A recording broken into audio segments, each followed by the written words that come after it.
Olá pessoal, bom dia. Eu sou o Renan do canal A Fé que Salva. Mais uma vez eu quero conversar com vocês a respeito da palavra de Deus.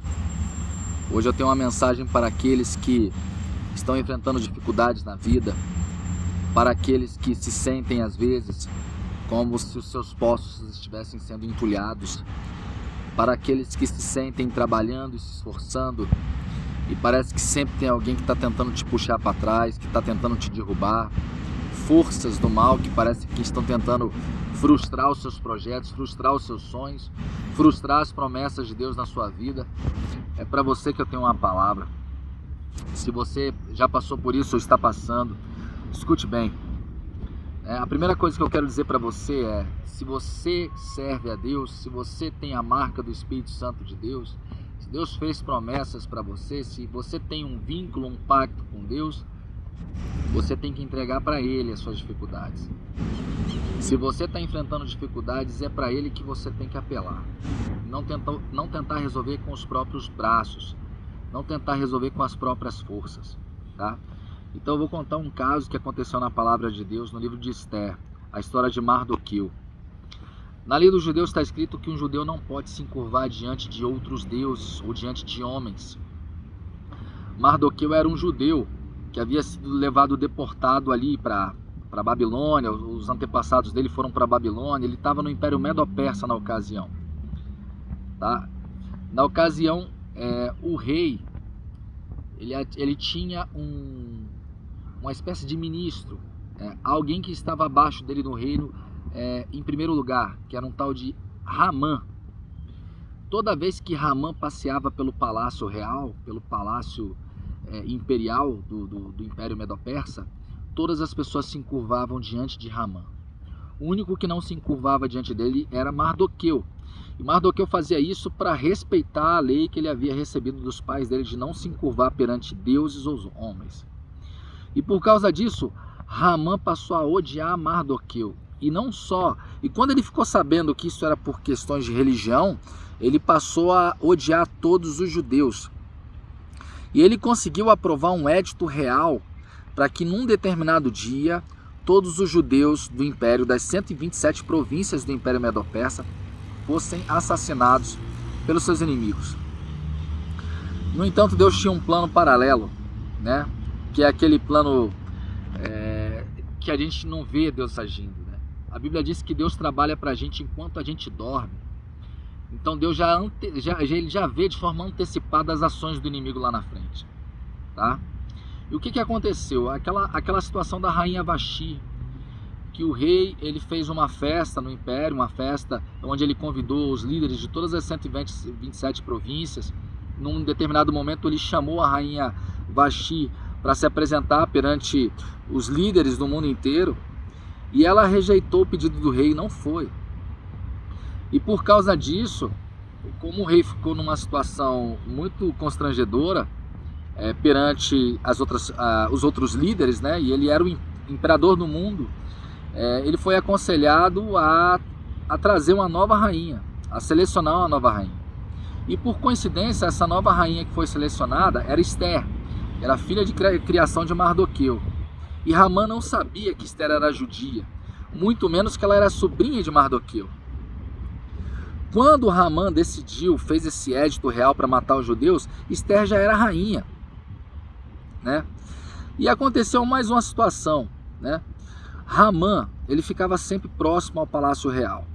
E ele descobriu que os eunucos do rei estavam preparando uma cilada para matá-lo. E ele descobriu isso, ele denunciou, isso ficou nos registros reais.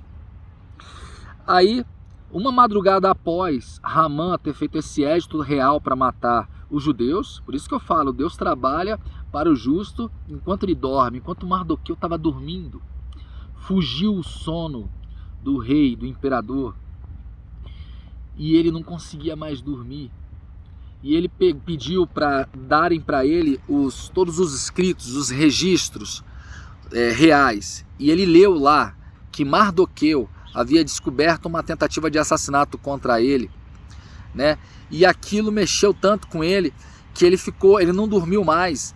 E no dia seguinte ele chegou para os seus liderados e falou: gente, Eu fiquei sabendo de uma história aqui, e chegou para o próprio Hamã e perguntou: Hamã, o que você acha que deve acontecer com aquele a quem o rei quer honrar? Na sua opinião, o que deve ser feito com essa pessoa? Hamã era o primeiro no império. Hamã, ele era tão soberbo que ele acreditava que ninguém deveria receber honra além dele, ou mais honra do que ele. Então ele disse o seguinte para o rei: rei, você vai colocar nele a coroa real, você vai colocar nele o anel real, você vai colocar as vestes reais mais importantes, o cavalo do rei, e você vai pegar o anel que está no seu dedo e colocar no dedo dele. E você vai pegar a pessoa mais importante do império abaixo de ti, e você vai fazer essa pessoa conduzir esse cavalo por todo o império.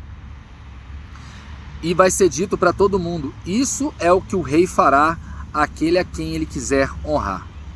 E o rei olhou para toda aquela história que o Hamã falou. Hamã falou essa história porque ele achava que seria feito com ele. Ele falou: ok, Hamã, vai lá e faz isso com Mardoqueu.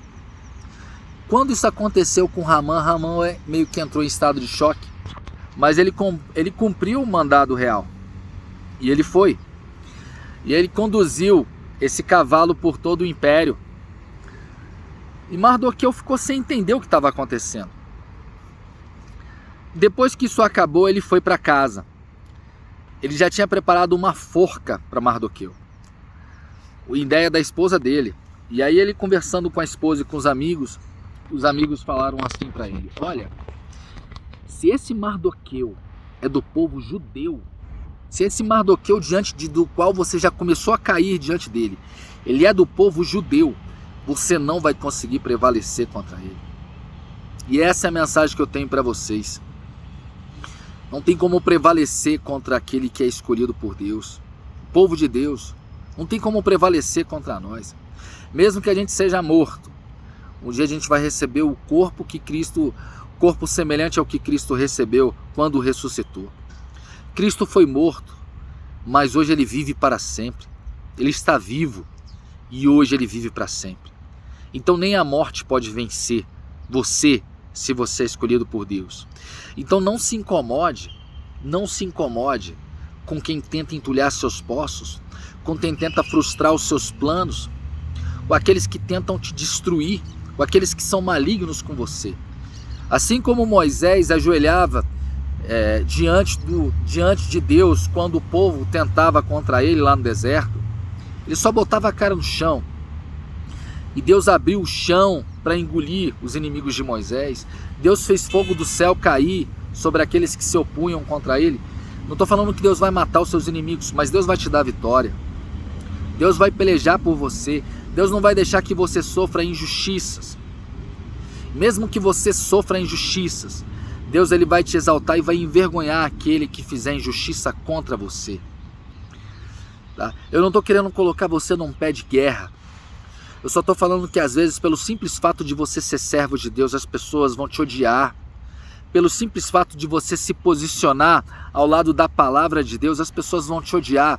Ou pelo simples fato de você ser bem-sucedido, de você ser competente, de você ser fiel, de você ser uma pessoa que faz tudo certo, alguém não vai gostar de você. E você não pode se abater com isso. Você tem que entender que Deus é seu amigo, Deus é seu pai, Deus está do seu lado. Deus não só livrou Mardoqueu naquele instante, né? As coisas se movimentaram de tal forma que Esther denunciou Hamã para o imperador, denunciou os planos de exterminar os judeus, e esse édito real ele não foi revogado, mas foi lançado um novo édito real, em que naquele dia em que os judeus iriam ser assassinados, eles poderiam se armar para se defender contra os seus inimigos. E essas cartas foram enviadas para os 127 províncias, e os líderes dessas províncias, eles ajudaram os judeus a se prepararem para esse momento. E naquele dia, diante dos judeus, caíram, acho que mais de 150 mil pessoas, ou 75 mil, algo assim, eu não lembro. E Hamã foi enforcado na forca que ele preparou para Mardoqueu. Então o seu Deus é maior, o seu Deus é mais forte, o seu Deus é com você. Não tenha medo.